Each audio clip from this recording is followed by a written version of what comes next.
Hey man, there's a difference between being a professional and being an amateur. And that difference is, well, most of the time it starts with habits. The difference between being a professional and an amateur is that pros deliver consistent, predictable results. And working with amateurs, well, it's kind of like a box of chocolates. You never know what you're gonna get. You ever been to Top Golf or even a batting cage, right? For me, I know I can get lucky every now and then and smack a ball like all the way out the park. But also me is the guy that my wife is laughing at because I will miss by a mile. Even if your goal isn't to be a professional audio engineer, being able to consistently and predictably hit the goals that you desire in your music production journey will inspire you and empower you to go further. On the other hand, hoping to get lucky will only lead you to disappointment and frustration and even humiliation, right? So I've outlined 5 simple habits that anyone can do that can turn chaos into consistent, predictable results. And trust me, your future self will thank you and your music will thank you too. I used to sit down at my mixing desk and just start mixing. I had a goal, to make it sound good, but I ain't really have a plan. And what I learned is that a goal without a plan is just a wish. Without a plan for the mix, I would spend hours tweaking stuff that didn't even matter for the big picture, forgetting creative ideas that I had came up with and being easily distracted.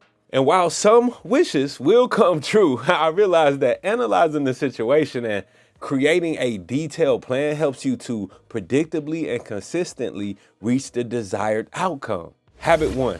Be sure to have a goal for the session. Before every session, ask yourself, what am I here to accomplish? Are you tracking vocals? Are you polishing the mix? What does the mix even need? What creative ideas have you already come up with?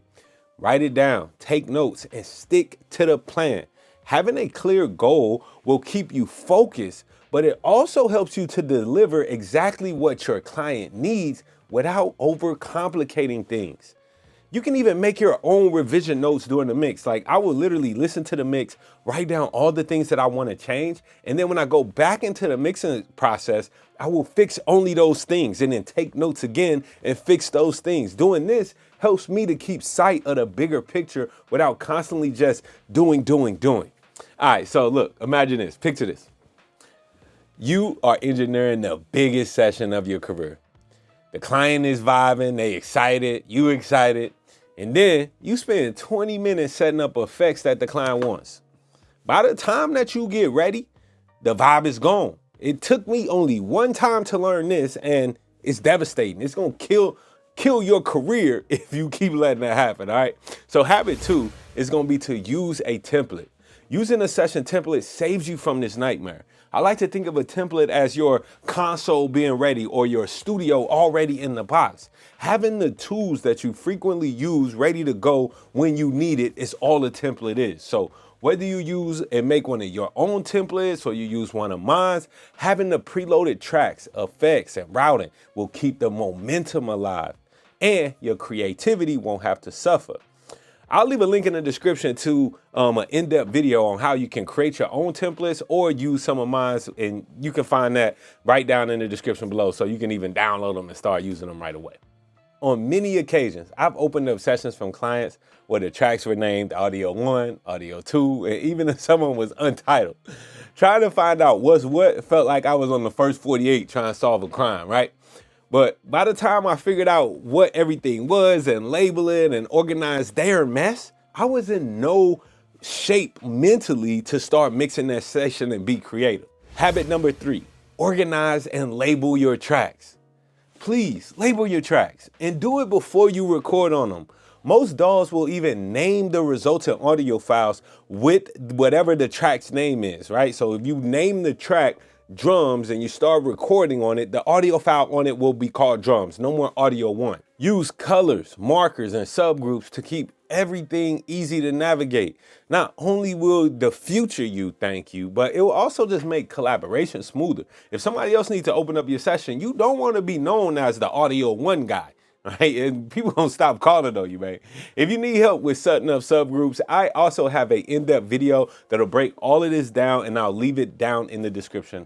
One of the worst feelings is thinking that you've mixed the hell out of a record, Then you go to the party, the club, and you get your DJ friend to play it, and the mix comes out just sounding completely wrong. It feels terrible compared to all the professionally mixed hits that everybody been jamming to all night. You just cleared the dance floor. Everybody got to use the bathroom, get a drink now. I've been there before, man. And that's when I learned the power of using a reference track. Use a reference track, man. Habit number 4, use a reference track. Pick a reference track that matches the sound that you're going for. Load it into your session and check it regularly.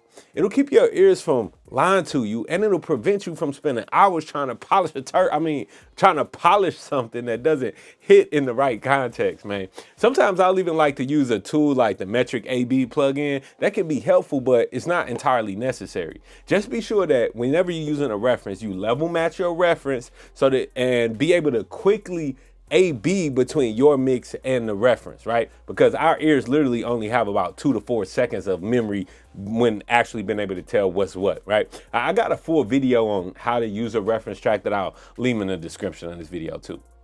I want to talk to you for a quick second about how the right community changes everything.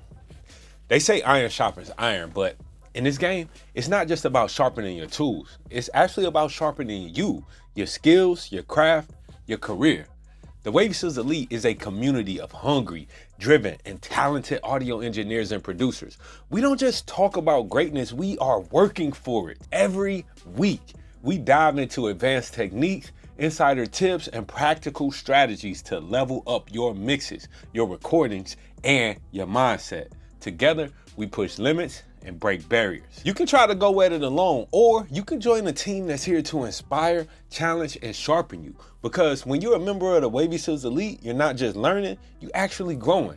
The difference between good and great, it's the time, the effort, and the people that you surround yourself with. Join the Wavy Skills Elite today and let's sharpen each other. Iron sharpens iron. Let's get to work. Since living in Georgia, I've had more unexpected power outages than ever before. You don't want to be working on a mix or recording and you haven't saved anything recently, right? Or it just ain't saved at all. And then the power go out.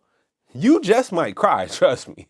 Habit number 5 is going to be to save intentionally and save often. Look, saving is so important. For one, you never know when you will need a session years or decades down the line. Create a folder for every client. Save versions of the session with clear names and dates. I recommend that every time you bounce a file down, save the session with the same version number as the bounce. Like if it's bounce 1.0, save that session as 1.0. If I do a 2.0, say that as 2.0. That way, if there's any further changes to be made, I'll just do a save as and save it on a new copy. That way, if one of my clients want to go back, like, yo, you know what? I like what we was doing on version 2.0. We'll always be able to go back there, right? And also just hit save every few seconds. Like the Command S, if you're on a Mac, or Control S on a PC, it ain't gonna cause you no trouble. Hit Command S, save early, save often. It'll save you some frustration. Now picture this. You working on a big old project, a big session, one of the biggest in your life. The session is flawless. You know your goal, the template is loaded up, everything organized, your reference track is in check, and you saving like your career depends on it. That's the dream, right? And it's actually achievable with these 5 habits. So next time that you hit the studio, remember, every session is an opportunity. Write it down, have intention, structure it with clarity, save it like it's the next big hit. Now go do something dope.